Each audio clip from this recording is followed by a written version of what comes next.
Hello दोस्तों।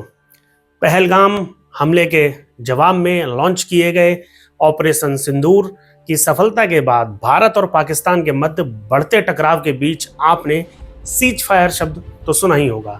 आखिर ये सीज फायर अर्थात संघर्ष विराम है क्या?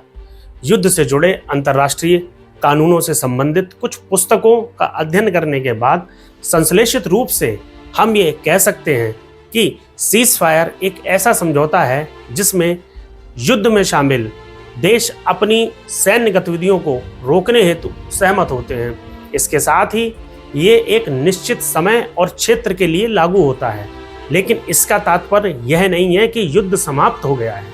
ये एक अस्थायी कार्यवाही है। सीज फायर स्थानीय स्तर पर अल्पकाल के लिए युद्ध को रोकने हेतु मात्र एक अनौपचारिक विकल्प है।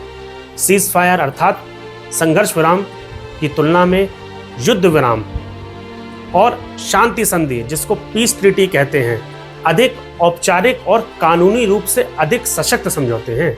आपको बताना चाहूंगा कि युद्ध विराम दोनों पक्षों की सहमति के आधार पर एक बड़ी सैन्य संधि है, वहीं पीस ट्रीटी अंतर्राष्ट्रीय कानूनों के दायरे में रहकर संबंधित पक्षों के द्वारा साइन की जाती है और ये कानूनी रूप से बाध्यकारी होती है। सीज फायर समझौते में प्रायः इसके स्टार्ट होने का समय संबंधित पक्षों के मध्य ऐसे कार्य जो नहीं करने हैं उन पर आपसी सहमति, युद्धरत सैन्य बलों का पृथक्करण और सेनाओं के मध्य बफर जोन का निर्धारण, जो भी रिफ्यूजी हैं उनकी घर वापसी, युद्धबंदियों की वापसी, संयुक्त निगरानी की व्यवस्था हेतु तंत्र आदि प्रमुख बिंदु सम्मिलित होते हैं।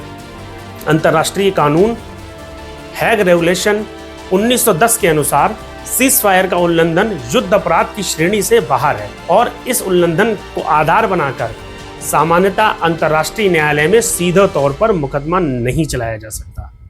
अभी सीज फायर लागू है दोस्तों, और ये वक्त ही बताएगा कि आगे क्या होता है। आप इसी प्रकार महत्वपूर्ण तथ्यात्मक बातों को जानने हेतु जुड़े रहें मेरे साथ।